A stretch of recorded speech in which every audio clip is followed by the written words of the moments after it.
Good evening, Donald from D&D Defense back with another video. Today's video is going to be how to do a triangle from a guard position.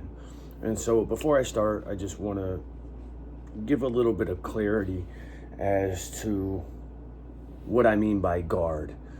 So in the most basic terms, at least from a self-defense perspective, it's your ability to guard yourself, particularly when on the ground. In both self-defense and kind of competitive speaking, there's different types of guards, but they all are forms of control, being able to control your opponent, and therefore by extension of that, being able to protect you from being hurt. In the case of jiu-jitsu, it's being submitted, being passed, so on and so forth. And usually that falls within the sport element of it. With regards to self-defense, is a little different because you have to worry about punches, you have to worry about knives, different types of weapons. So in this video, we're just going to assume that it's a one-on-one situation and that the person doesn't have a weapon, but they are trying to assault you in some sort of way. So first off, you never really want to be on your back in any given self-defense scenario. But sometimes those types of things are unavoidable. And so I'm going to take my trusty grappling dummy here, kind of a live size one. And so this is what I mean by what guard is. This is what's considered a closed guard, mainly because my legs are closed or wrapped around their hips. This is more of an open guard position. I prefer this just because I can get under their hips and start lifting them up and, sweeping them over and doing a lot of different manipulative stuff with their body. But that being said, we're in this guard position. In order for them to land any significant blows on me, they have to posture up and hit me. And so in this, if they're postured up and they're trying to hit me, I don't want my legs closed because my legs then become the form of protection. That being said, before I can do that, what you'll do is put your arm, and let me just turn here, your hand on the shoulders, because the arm is attached to the shoulders. And so if it's swinging, I don't want to come here, because if my hand slips or it comes under, he can still hit me. If I'm here, I can still, control his arms without having to worry about getting hit. Furthermore, it will open up his arms to allow this leg to sneak through, grabbing at the wrist and then doing the same thing on this side. This is more considered what they say in jiu-jitsu is a spider guard. Now, I don't want to remain here, but for the purposes of this video, I'm going to keep it here. Once I've gotten to this position, I immediately want to fall to my side and get them off to their side. This will allow an opening or a space for me to slip this leg out of this arm because of the way my hips are orientated in relation to the floor, allowing for my leg to slip out and wrap up while this leg slips out as well, coming up into this position. One arm in, one arm out. Okay? Once I've gotten to this position, not only is his arm trapped with his head, but it's breaking his posture. I then grab this hand, in this case it's my left hand, grabs my shin. The other foot, my left foot, goes to the hip, turns to tighten to get this leg horizontal across his neck in order to maintain breaking that posture. I then take that leg that was on the hip, put it in the crook of my foot right here, and then I squeeze down as I collapse on his head like this, with the arm crossed over his carotid. And as a side note, this arm has to be cross body. It cannot be over here. If it is, that's a different submission, and that's more of like an arm break or an arm bar. I can still break his arm, pushing my hips this direction as I pull his arm this direction. But if it's over here, I have the choke. And more than likely, they're going to try and fight that. And even if they do, they'll have to bring the arm back, and then I'll just break his arm. So either way, the person is in a very vulnerable position once I get here. So you have the choke. That's the preferable option because you're not breaking any limbs. There's no real damage other than him being knocked out, okay? Now, lastly, one of the things that I want to address is when you're here, people aren't going to immediately go out. You know, yes, it's going to be uncomfortable for them. They may start getting woozy, but they're not going to like this. And most people are going to want to stand up. In this case, because I'm working with a grappling dummy, I can't have him stand up, so I will have to loosen up my legs in order to simulate this dummy standing up. Once he gets stood up, what I want to do is grab underneath his leg here, and then wrapping underneath this leg. And if my legs are still wrapped up, I can roll him over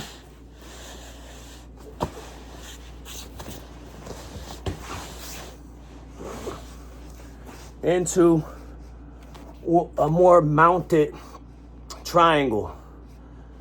And if this happens, he's in a whole lot of hurt, because not only do I still have the choke by keeping my body weight on him like this, but now I have the top position where I could start dropping elbows on the top of his face, top of his skull, or I can just keep him pinned.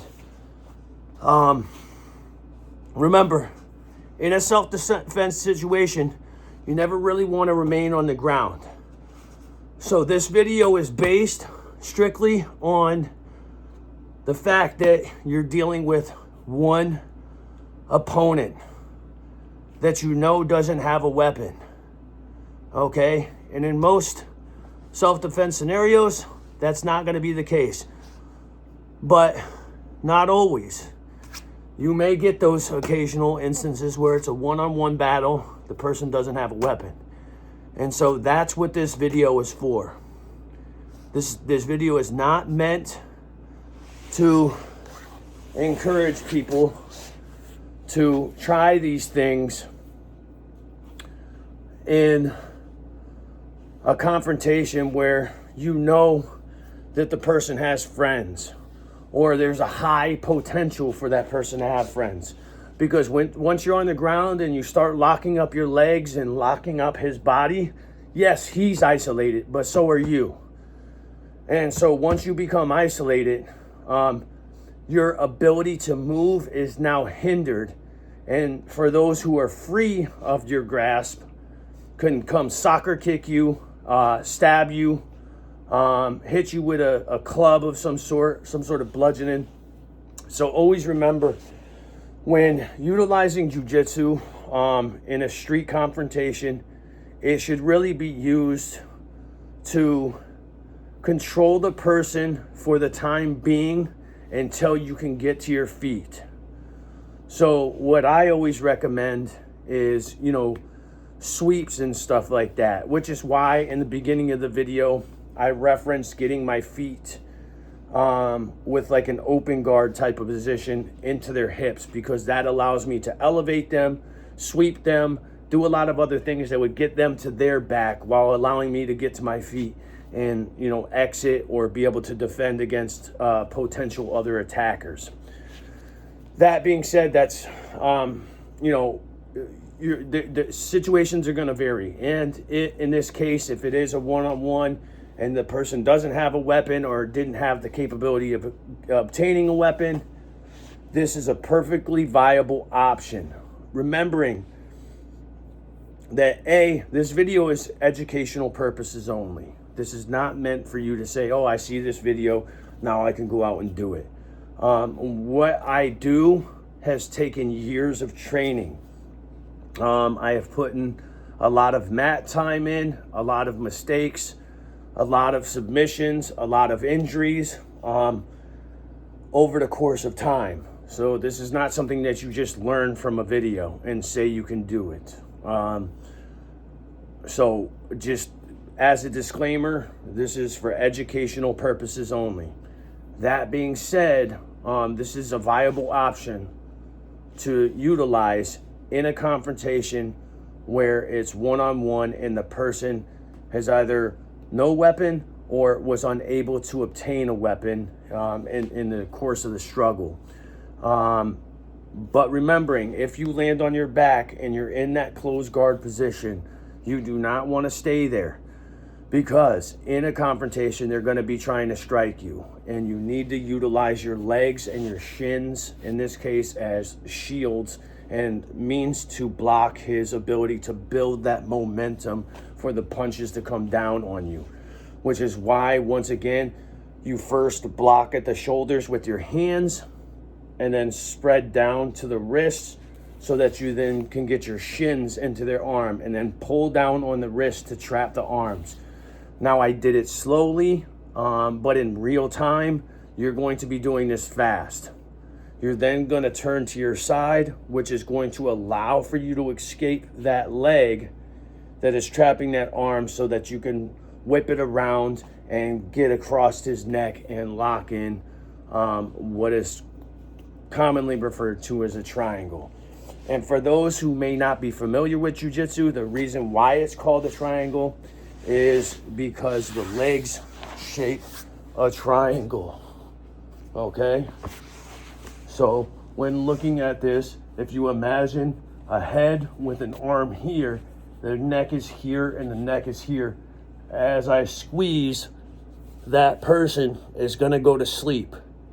Now, if they try and stand up, I always have the ability to keep this locked in and then scoop under the leg to take away their base, pull, and then roll them over. Okay? And then I can do what I showed at the end of the video, which is have more of a mounted position, which is advantageous because they're still in the choke, and it allows me to rain down strikes such as elbows, punches, hammer fists, whatever you want. That being said, if you get to that position, I don't recommend doing more than what is necessary. If you continue to pummel this person, that's equivalent to shooting a person who you had to defend yourself against, and it was perfectly legitimate, and then going up to the person as they were disarmed and disabled and double tapping them in the head. It just went from self-defense to murder. And so this is very similar. You were able to defend yourself and get to a dominant position, but then you took it a step further. And now if that person becomes seriously injured or disabled, you're going to be held accountable. So remember, if you do these things or you have any type of training whatsoever, remember, if you use this in a self-defense scenario, it's mainly to control the person, and if necessary, throw a couple strikes to help keep the person under control or subdued until you can either escape or allow for the authorities to arrive to take control over the situation. What you never want to do is get excessive. You never want to show excessive force, especially for someone who knows martial arts. The prosecution is always going to look at that negatively. They're going to say that this person wanted to do this. They wanted to see how well their martial arts worked. Which, you know, as I've talked ad nauseum in other videos, avoidance is the best asset you have. Using this before using this or your weapons. Okay? Those are all your last resort. So that being said, I'll end this video here. If you like, please like, subscribe, comment. If you are in the Harford County area and you are interested in any type of self-defense lessons, whether martial arts, firearms, or more of a hybrid system where I incorporate both martial arts and firearms or weapons in combination with each other, please hit me up on this page. I also have a website, dnddefense.com, where you can look at some of my programs. I'm currently in the process of trying to restructure the programs in a more concise way to make it more feasible for students. But until I do that, what is on the site is what I've already laid out. It's just not structured how I would necessarily like it to be structured. You can also go to my Facebook page, D&D Defense, which will have upcoming pistol permit classes or any other promotional stuff. In the near future, when my site that I was working at becomes available, I will also be doing some workshops, basically highlighting basic fundamentals within the martial arts element, as well as the weapons-based components as well, and also touching on the importance of physical fitness and strengthening your mindset in the sense of being, you know, hyper vigilant and aware. So again, if you're interested, please go to my website. The workshops are not on my website as of yet, so you would have to contact me via email or phone, which my phone number is listed on the website. My email is dndselfdefense@gmail.com. You can also email me there for any additional information. And if what you see on the site is not something that fits you, I am flexible in the sense where I would be able to, work with you to customize something specific to your needs. So again, dnddefense.com. Please visit the site. Please subscribe to my YouTube page if you like this comment for more content. And I'll see you on the next video. Thank you and be safe.